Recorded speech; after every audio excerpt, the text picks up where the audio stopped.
Hey guys, in today's video, we're going to talk about the most important checkpoints for a PGA Tour quality downswing.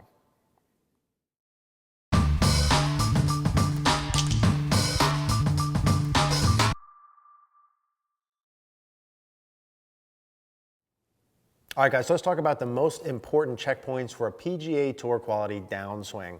Last time we did the backswing checkpoints, we want to do the downswing checkpoints in today's video. Before we dive in, I do want to talk to you quickly about CogornoGolf.com and really how I can help you guys get better at golf. You know, I've been saying there's two really important things that you need to do for you to get better. One being you need someone like me to give you tailored feedback specifically for you, along with good quality feedback. Those are really the two most important things. I do hope you guys have been hopping over and checking out CogornoGolf.com. If you have any questions, just let us know. We have had that Facebook group really growing. People are posting their swings in there, and that's a big part of why we created it, so I can give feedback to all of our members on what specifically you need to pay attention to. Even in this video, when I give you checkpoints, do you know if it applies to you, what parts you need to be working on? That's what that's for, so I hope you guys check that out. Let's dive into the downswing pieces here, PGA Tour quality checkpoints. Now, I have Adam Scott pulled up here. I said before, I always use Adam Scott and I use Hideki because they're super vanilla. We went through the setup and backswing pieces, so I'm going to dive right up into the top of the backswing. So what are the checkpoints? What are the things that I see when I'm looking at these guys and gals play that they kind of all do the same? So a couple of things that I'll look for. I'm going to actually backtrack here, and usually, like I did for the backswing, I will draw a line up for the shaft plane. And what that does for me is just gives me a little checkpoint as to where the club is moving in space. It's going to tell me things like angle of attack, club paths, things like that. So if I get him up to the top of the backswing and we put him in, he is a pretty traditional top of backswing position, the arm structure, the wrist structure, the club face, where his body orientations are. So let's assume this is pretty normal. Now, all of you are not going to be in this normal looking position. So where you come from, right, the first point, where you come from at the top is going to dictate what you need to do moving down, right? So we're going to talk general pieces here first. When he moves down, a couple things that we're going to look at. Let's talk with the arms, hands, and club first.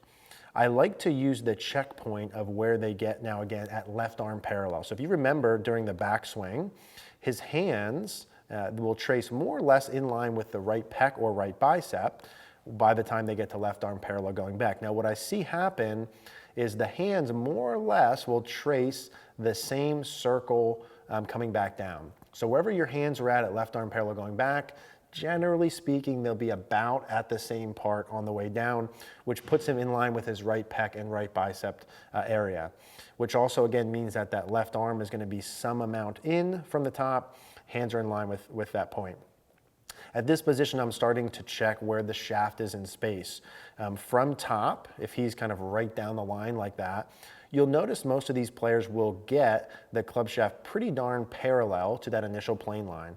So if we look at this here, we'll see that plane of that club is pretty darn parallel to where he was going back. And you'll also note sort of a key checkpoint at left arm parallel where the shaft is relative to the golf ball line. So if you look at that orange little line there, you notice how that butt of the club is slightly outside of the ball line. That is a sort of a really key checkpoint as to where the shaft is. Do you need to get more shallow, or are you too steep? Really, when I'm looking at a swing, I'm looking at that checkpoint to dictate, do I think you need to shallow the club more or not? So butt of the club out or just outside the ball line. We're going to notice some things from the top, right? For him specifically, the elbow location, the rotation of the shoulder, but really the checkpoints we're looking for are hands, where I mentioned, and the butt of the club. As we start to work down farther into the downswing, another key checkpoint is going to be that club. And I know a lot of you guys like to see that shaft like that, tracing that right arm in the right form. Really what I'm looking at is once they get back down to club parallel. So the next checkpoint is when the club is parallel to the ground, where is the club relative to the hands, and also where is the club relative to that initial plane line. So we'll notice for him that club starts riding down that plane line very nicely from about halfway down into that last checkpoint. It also positions the club where it's just slightly inside of his hands. Notice here's the club, here are his hands, so it's just slightly inside of his hands. When we see those positions, that's going to enable him to deliver the club with a pretty neutral club path and a pretty neutral angle of attack. His club face there, you'll notice, is just slightly turned down from normal, which is a pretty common thing that I see there. It's not exactly toe up, it's slightly toe down. That's another key checkpoint that we have. And then into the downswing there, we'll see that club rides just above that plane line. But notice the club head and how early it starts tracing that plane line and how it rides it basically all the way into impact. Those are some key checkpoints there. Now, as he rotates into his follow through, another key checkpoint we're going to notice is he gets pretty much back to parallel to that plane line in the follow through. So I always, when I'm doing the online lessons or giving people feedback on the membership site, I'll draw a line up the lead shoulder like there and through the middle of the rib cage. And that little gap there is where most all good players will have the club exit into the follow through. You'll see the shaft in that location, and typically speaking, you'll see the club face pointing pretty much straight to the left. Some guys will have it turned down a little bit more on the plane than that, but that's pretty normal. So just to backtrack these pieces in terms of club, you want to have the hands coming down, back in line with the right pec, right bicep. You want to have the shaft at this point at or just outside the ball line. It's going to be roughly pretty close to parallel to the initial plane line. From there, down to the club parallel, the club head will start to trace the plane line to the point where it gets right back on the plane line, just inside the hands at last parallel. Club face just tilted down, gets basically back on the plane line there just above an impact, and then exits underneath the shoulder between the rib cage and the shoulder. Now, to get that follow through position, exiting where that is there, you need to have a good amount of body rotation. I see a lot of the amateur players when I look at the swings on the site or just for online lessons, exiting up here between the neck and the lead shoulder, which indicates a whole lot of different things, but we want to be underneath the lead shoulder into the follow through. So that's really what I'm looking at for club in particular, and arms and hands. Of course, from here, we're going to notice some things with his body, right, in terms of his leg work. By the time the arms get back down to left arm parallel again, typically most good players will be reflexing both of the legs, and the knees will be pretty close to parallel to the target line. So if we pulled up someone who rotates a little bit more than that, I'll pull up a Justin Thomas here. If we watch him, by the time he gets down to left arm parallel, his knees will actually be fully turned. Let me just move a little more forward here. His knees will be fully back to square. So notice where his lower body is there. Now, all of you, are you gonna rotate that much? Probably not, but that's a good checkpoint to try and get close to that. Legs reflexing by the time the left arm's parallel back to even square with the knees. And so let's pull him back up over here. So that's really the leg work that I'm looking at in general. There's going to be some minor details about the tilt of the pelvis, the tilt of the shoulders, so on and so forth, but those are the key checkpoints I see all the people hit. Now, if we look at face on, I'm going to pull up Mr. Hideki Matsuyama here. And he's hitting a fairway wood here, but he demonstrates everything very, very nicely, very vanilla. So let's get him up to the top. We talked about all these pieces already. So a couple things I'm looking for here from the top, right? The first thing I'm usually always looking at is going to be the lower body pieces. What do they all do? And what we're going to see here is there's going to be a sequence of events. He's going to shift pressure to his lead foot, right? Watch his body. So the camera moves a little bit, but watch how the body moves from the top here into the initial downswing. So both of his body segments, the head and the lower body, go a little bit down and forward, right? There's a little bit of his mass and pressure shifting into his left leg. We're going to also see here, if I draw a line here, between the, let's roughly call that the left hip and the left knee, as he transfers weight forward, notice the angle change from the left knee to the hip. Do you see how it goes from basically straight down into an externally rotated position there like that? That's that left knee going out part, external rotation, that quad we talk about. He does have some lateral motion as he shifts, right? And then we're gonna start to see the upper body, both of the legs here at this point be externally rotated, and then he starts to extend into the follow through, right? This is a classic position that all of these guys get to here when the club is parallel into the follow through, is the arms fully extended, the club fully extended out, pelvis is kicked up and forward, he's squeezing his legs together into a full finish position. So those are really the main body motions I'm looking at from here. Is there a shift forward or not from the lower body? Does that left leg and left pelvis go down and forward and around some amount? Upper body going down and forward a little bit as he's going forward within reason. And then he starts to turn everything. Turn. Now, as we start to watch the arms and hands, something we talk about is the amount of rotation of the arm that we have in general.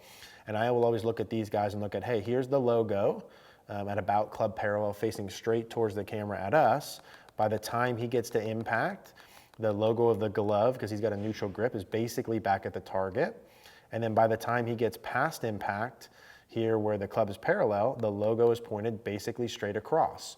So we talk about that a lot, the logo at the camera, at the target, and then to the left.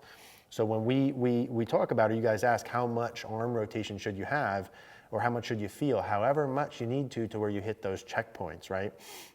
And of course, there's other micro little details here. We'll see that left side of his pelvis staying a little bit lower than the right side as he begins down. We'll see that left shoulder staying a little bit lower than his right as he begins down. I don't want to get into those details, but those are the main couple of checkpoints that I'm looking for from face on. Now, the other things that I'm really watching, if I pull up Adam Scott, let me just flip him here. If I pull up Adam Scott and we get him from the top, you know, the other pieces that I'm really going to look for in terms of the arms and hands, mostly are going to be width. So what he does really nicely that some people can struggle with is that angle of the right arm at the top, we said being close to 90 degrees. Well, you'll see most of these good players do, most of them, not all. Some guys really get narrow and can get away with it, but most of these really good players will keep the width in the right arm from the top like so. See, look at that right arm from the top to there. Did that angle get way more narrow? Did it stay about the same, or did it widen out a little bit? It stays the same or widens out a little bit for most really good players. It's a common misconception. So I'm looking at what they do with the width of the arms as they shift forward and they rotate their bodies. And then of course the delivery pattern, the release, like we talked about in the grip video, will depend upon your grip and body positions and everything you do beforehand. What I want you guys to take away from this video as we do these, there's a lot of little details. I can guide you through which parts are relevant to you or not with things like Cogorno Golf in the Facebook group, with online lessons, with you getting a lesson with someone in person. It doesn't have to be me. I mean, I want it to be me, but it can be anybody, what parts you should look for. But what you're supposed to do is use these at checkpoints that you can check for yourself when you're practicing. So the couple of pieces that I really want you to look for, mostly are down the line, is when you go from the top, and again, what you're gonna do when you come down is gonna depend on where you're coming from, but you're looking for the hands in line with the pec. We're looking for the shaft on or just outside ball line.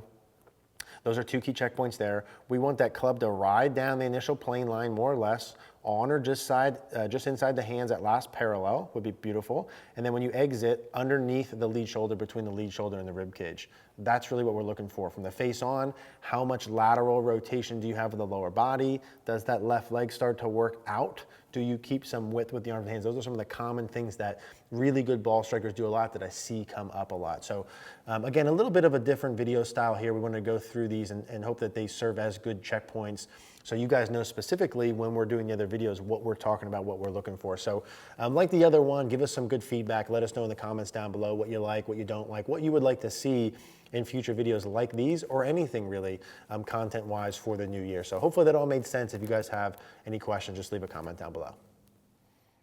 Hey guys, thanks for watching. If you guys liked the video, please do me a favor, click the like button down below.